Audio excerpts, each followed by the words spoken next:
அதில் 2 பேரும் சரியாக உட்காந்துருக்குது சைஸை பாருங்கக்கா. எங்கள் வீட்டில் கிச்சனில் அரிசி முட்டையை இப்படி தான் சரிச்சு போட்டிருக்கோம். இப்படி ஏ அப்பா, பெண்கள் ஆண்கள் சிரிக்கிறது பாரு. எந்த ஊர்ல அரிசி மூட்டைக்கு இந்த மாதிரி பச்சை கலர் புடவை உடுத்தி என்னய்யா? எங்க தாத்தா சந்தன சட்டா சாத்தா டென்ஷன் ஆயிட்டாருன்னு வச்சுக்கோங்க. அவர் என்ன சொல்றாரு தெரியுமா? என்ன? மேடை இந்த பக்கமா சாஞ்சி போயிட்டே இருக்குதான். நடுவர் அவர்களே, அருமையான தலைப்பு, அட்டகாசமான தலைப்பு, சிறந்த தலைப்பு, கருத்துள்ள தலைப்பு, நாளுமான தலைப்பு, பெரியவர்களுக்கு ஏற்ற தலைப்பு, தாய்மார்களுக்கு உகந்த தலைப்பு, அடிப்பொலியான தலைப்பு, கருத்தான தலைப்பு, சிந்திக்க தூண்டும் தலைப்பு, நல்ல தலைப்பு, நாளுமான தலைப்பு, ஆழமான தலைப்பு, அதிகமான தலைப்பு, என்றைக்கும் உள்ள தலைப்பு. ஆமா, என்ன தலைப்பு? என்ன தலைப்பு? வந்து சாப்பிட்டு 40 புரோட்டா தின்றுருக்காரு தாத்தா. அது ஏன் பெல்ட் போட்டிருக்காரு? இங்கே உள்ளே போன புரோட்டா கீழே வந்துடக்கூடாதுன்னு தான் பெல்ட் போட்டிருக்காரு.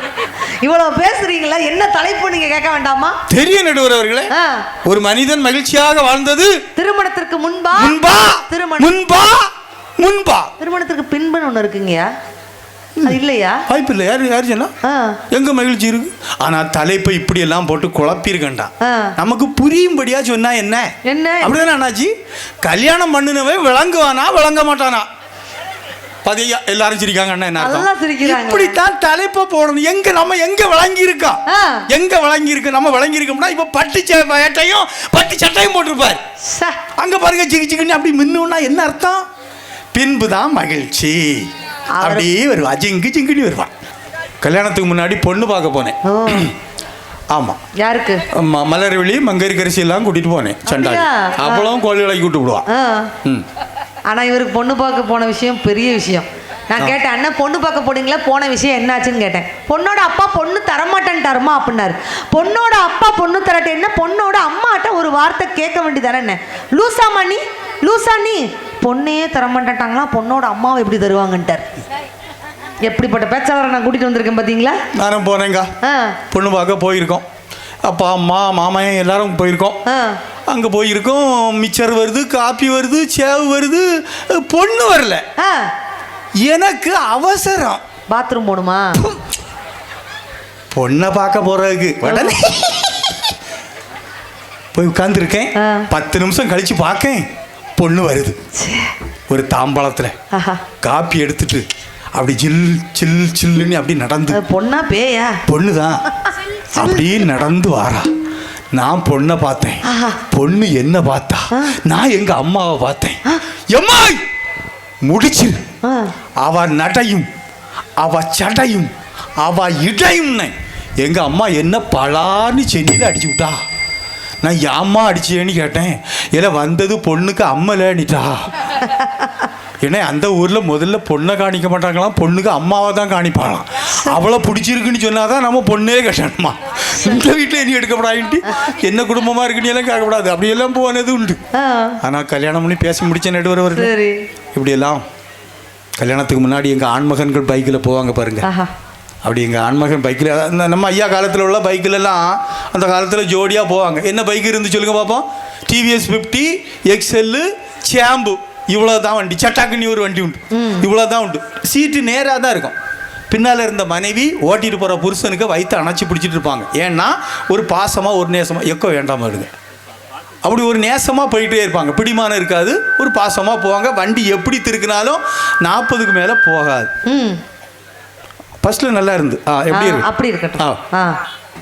40க்கு மேலே அந்த வண்டி போகாது, எந்த ஆக்சிடென்ட்டும் நடக்காது. ஆனால் இப்போ புதுசாக கல்யாணமான ஜோடிகள் பைக்கில் தான் போகிறாங்க. பார்த்துருக்கீங்களா? இப்போ பைக்கில் ஓடி போட மாடலை பார்த்துருக்கீங்களாக்கா? பைக்கு மாடலே அப்படிதான் இருக்கு. ஓட்டிட்டு போகிறவங்க பள்ளத்துக்கு விழுந்து கிடப்பான். அங்கேதான் இப்படியே தான் இருப்பான், இப்படியே தான் இருப்பான். பின்னால் பொண்டாட்டி எங்கே இருக்கா தெரியுமா? அந்த பைக்கு சீட்டு 3 அடிக்கு தூக்கி வச்சிருக்கான் பாருங்க. அவளை அப்படி தூக்கி கொண்டு மேலே கொண்டு இருத்தி வச்சிருக்கான். அங்கே இருக்கவளுக்கு அவனுக்கு இடுப்பு எட்டுமா? எட்டாது.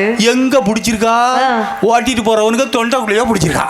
இங்கே பிடிச்ச உடனே ஒரு வார்த்தையும் பேச முடியாமல் ஆக்சிலேட்டராக திருக்குவான் பாரு. வண்டி 100ல் போவோம், வரும்போது 108ல் யாரை வருவா மாறு. இந்த காட்சியை நானும் பார்த்தேன். சிரிக்கிறது பார்த்தா லைவா இது நடக்குது போல. இந்த காட்சியை நானும் பார்த்தேன். எங்க அம்மாட்ட சொல்லி, எங்க அம்மா தரகட்ட சொல்லி ஒரு பொண்ணை பார்த்து பேசி முடிச்சாங்க. எனக்கு கல்யாணம்லாம் பேசி முடிச்சு கல்யாணத்து அன்னைக்கு நல்லா குளிச்சேன். அன்னைக்கு தான் குளிச்சிங்களா? அன்னைக்கு ஆல் கிளியர் ஷேம்பெல்லாம் போட்டு நல்லா குளித்தேன். குளிச்சு முடிஞ்ச உடனே எங்கள் அப்பா தங்கச்சி நாடார் எனக்கு ஒரு பெரிய மாலையை கொண்டு கழுத்துக்கு போட்டார். எதுக்கு? இந்த இருளி மாட சாமிக்கு கிட்டாய வெளி கொடுக்க முன்னாடி நல்லா குளிப்பாட்டி கொண்டு வருவா தெரியுமா? இதே போல் எனக்கும் நல்லா குளிப்பாட்டி மேலத்தாளம் சட்டாங்கன்னு அடித்து மணவரையில் போய் வந்திருக்கேன். மணவரைக்கு முன்னால் வந்திருக்கேன். எங்கே உட்காந்துருக்கேன்? மணவரை. எனக்கு மச்சின மாதிரி 4 பேர் இருந்தான். ஆமாம், என்ன அப்படியே கூட்டிகிட்டு வந்து மணவரையில் உட்காந்துருக்கேன். பட்டு வேட்டி, பட்டு சட்டை, பட்டு பனிய, பட்டு சட்டி எல்லாம் பட்டா போட்டு பட்டமரமாக உட்காந்துருக்கேன். எங்கே உட்காந்துருக்கேன்? மணவரையில் உட்காந்துருக்கேன். மாதிரி எல்லாரும் பாத்ரூம்லேயே இருப்பாவனி கேட்கக்கூடாது. அதெல்லாம் நான் கேட்க மாட்டேன். மணவரையில் உட்காந்து எதிர்த்த ரூமில் என்னாச்சு? வலிப்பு வந்துருச்சா? என்ன காக்கா வலிப்பா? என்னது? ஏக்கா நான் இவ்வளோ நேரம் வெக்கப்பட்டுட்டு இருந்தேன். வெக்கப்பட்டுட்டு இருந்தீங்களா? ஆமா, இதுதான் வெக்கம். நீங்க வெக்கப்பட்ட பார்த்து எங்க சித்ராக்கா துக்கப்பட்டு இது வெக்கமாடா? துக்கப்பட்டு மருந்து அடிச்சிட்டாளா? உட்கார்ந்துருக்கேன் நெட்வொர்க். சரி, என் பொண்டாட்டி பேர் தெரியுமாக்கா உங்களுக்கு? எப்பங்க பத்திரிக்கை வச்சீங்க நீங்க? ஐயா மறந்துட்டேனே. என் பாட்டி அடுத்த கல்யாணத்துக்கு கண்டிப்பா. ஒரு கல்யாணம் தாங்க, ஒவ்வொரு கல்யாணமா நடத்துவாங்க. என் பொண்டாட்டி பேர் ராசகனி. நான் மோசம் போன ராசகனிக்கா. சண்டாளி ஆளு எப்படி இருப்பான்னு நினைக்கிய? தூரம் தலைப்பும் ஒன்று போல இருப்பாள்.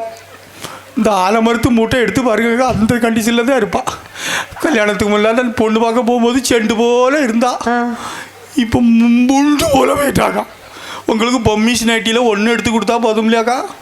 என் பொண்டாட்டிக்கு 3 அண்ணா எடுத்து கொடுத்துருக்கேன். XXL சித்ராக்கா ஒன்னா மூட்டி இருக்கா. என்ன பண்ணிட்டு இருக்காங்க பாருங்க. ஆனால் உங்கள் ஊர்லலாம் ரோடு போடணும்னா என்னக்கா செய்வீங்க? மிஷின் போட்டு இழுப்பாங்க, அப்படிதானக்கா? எங்கள் ஊரில் ரோடு போடணும்னா என் பொண்டாட்டியை கட்டி இழுப்பாங்க, ரோடு கிளியராக. நீங்கள் பெருமைக்கு சொல்லப்படாது. என் பக்கத்தில் தான் படுத்திருப்பா சண்டாளி. அவள் வலது கையை தூக்கி என் மேலே தூக்கி போட்டான்னா என்ன சங்கரன் கோயில் பெரிய ஆஸ்பத்திரியில் தான் பார்க்கணும். அப்படிப்பட்ட பெரிய. எத்தனை குழந்தை உங்களுக்கு? நீ என்ன செய்யிட்டு இருக்கா? வீட்டுக்கு லைவ் போய்கிட்டு இருக்குது. ஆப் பண்ணு. எம்மா ஒன்ன நான் தப்பா சொல்லல, இது சும்மா இவங்க கேட்டதுனால சொன்னேன். என்ன இவ சும்மா என்ன செல்போன்ல எடுத்துக்கிட்டு இருக்கா? எம்மா பாத்தியா, அந்த பயம் இருக்கட்டும் முதல்ல. ஏன்னா என்னதான் நீங்க மனைவியை திட்டாலும் நேர்ல போய் எங்க போய் நிப்பீங்க? எஸ்கூஸ் மீ டார்லிங் அப்படின்னு அவங்க வீட்டு வாசல்ல தானே போய் நிப்பாங்க. அவ ரெக்கார்ட் பண்ணல, ஏன் தெரியுமா? நெட்டு தீந்து 3 நாள் ஆச்சு. அவங்களுக்காக நெட்டு தீர்ந்து போச்சு, உங்க அணில நட்டே தீர்ந்து போய் கிடக்குறீங்களே.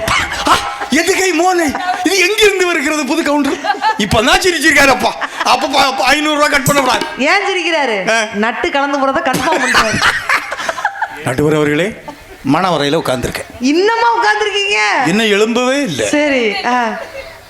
என் மனைவி ராசக்கனி அப்படியே நடந்து வந்தா. எப்படி வந்தா? அன்னம் போல நடந்து வந்து, அன்னம் போல நடந்து வந்து, என் அருகமர்ந்து நாணத்தோடு குனிந்து, கண்ணம் சிவக்க நீ இருக்க மண்கள் ஏற எடுத்துனது கழுத்தில் சூடும் இன்ப நாள் நெடுங்க போது, ஓ என்னை வீட்டு ஓடி போக முடியுமா? இனி முடியுமா? நாம் இருவரல்ல ஒருவர் நீ தெரியுமா? தெரியுமா? சரி, சிவராஜ் அண்ணன் வந்த வேலை முடிஞ்சு போச்சு. அவர் கலெக்ஷன் கரெக்டா வந்துருச்சு. இனிமே நீங்க கிளம்பலாம். அவரு நல்ல அவர் இப்ப எப்படி கொடுத்திருக்காருன்னு நினைக்கீங்க?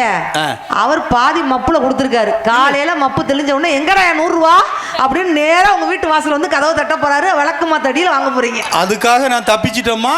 வேணா கேமராயில் எடுத்து பாரு, அவுட்டாக கொடுத்துட்டேன். இந்த மாதிரி ஏதாவது ஏடா குணமா இருக்கக்கூடாது. பாசமா ஓடி வந்து கொடுக்கணும்னு நினைத்தார்ல அவர், அந்த ஐயாவுக்கு ஒரு பெரிய வாழ்த்துக்கள், ஒரு பெரிய உற்சாகமான ஒரு கைத்தலும். அதான் அந்த பெரியவங்க ஆசீர்வாதம் இருந்தாலே எங்களுக்கு எல்லாம் போதுங்கய்யா.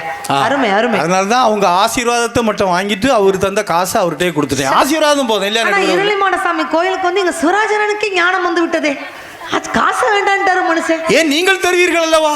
ஆஹா, இது ஆச்சரியக்குறி இருக்கிறது. உட்கார்ந்து இருக்கேனா நடந்து வந்தா அப்படியே நடந்து வந்து என் பக்கத்துல வந்து உட்காரவும் மணவரை இடிஞ்சு என் தலைமையிலே விழுந்துட்டு. அப்பந்தான் எட்டி பார்த்தேன், எம்மா இவா கூடால நாம குடும்பம் நடத்த முடியாதம்மா, இறங்கி ஓடிடலான்னு பார்த்தேன். ஒரு விளங்காத ஐயரை கூட்டிட்டு வந்தேன். அண்ணாச்சி என் வாழ்க்கையை சீரழிச்சு விட்டாரு.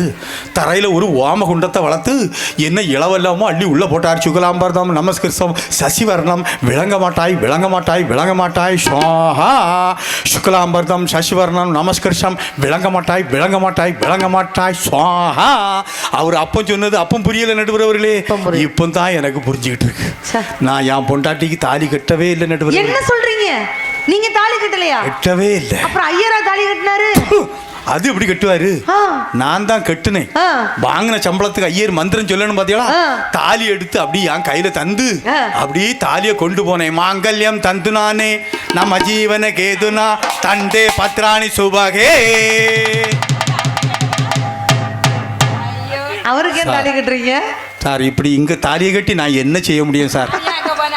சும்மா ஒரு பேச்சுக்கு கொண்டு போனேன், உடனே கடகடன்னு அடிச்சிரவா. நீங்க பேச்சு கொண்டு போறது கட்டும். செபாஸ்டியன் சார் ஏன் 3 இன்ச்சுக்கு முன்னுக்கு தலையை கொண்டு வராரு? பிழைப்பு நல்லா இருக்கும்ல. அப்படியே தாலியை கொண்டு போனேன். பின்னாடி எங்க அக்காவும் தங்கச்சியும் நின்னா. அவ 2 பேரும் வாங்கி அந்த முடிச்ச போட்டா நான் தண்ணி ஊத்திக்கிட்டு இருக்கேன்.